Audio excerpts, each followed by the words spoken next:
अस्सलामुअलैकुम, मैं हूं हुरैन फातिमा और आप देख रहे हैं हिमायती न्यूज HD चैनल। नजर डालते हैं आज की अहम खबरों पर।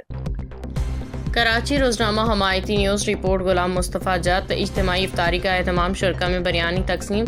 आधार फाउंडेशन पाकिस्तान और सिंध अजरक वेलफेयर ट्रस्ट के ज़रिए एहतमाम रमज़ान मुबारक के बाबरकत महीने में चौथी इज्तिमाई इफ्तारी का इनेकाद किया गया, जिसमें मुस्तहिक अफराद और रोज़ादारों की बड़ी तादाद ने शिरकत की। इफ्तारी प्रोग्राम का मकसद ज़रूरतमंद अफराद को सहूलत फराहम करना और माशरे में खिदमत खल्क़ के जज्बे को फ़रोग़ देना था।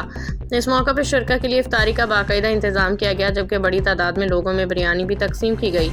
मुंतज़मीन का कहना था कि इस तरह के फलाही इक़दाम का सिलसिला आइंदा भी जारी रखा जाएगा, ताकि ज़्यादा से ज़्यादा मुस्तहिक अफराद तक मदद पहुँचाई जा सके और माशरे में भाईचारे हमदर्दी को फ़रोग़ दिया जा सके। मज़ीद अपडेट्स के लिए देखते रहें हिमायती न्यूज़ HD चैनल।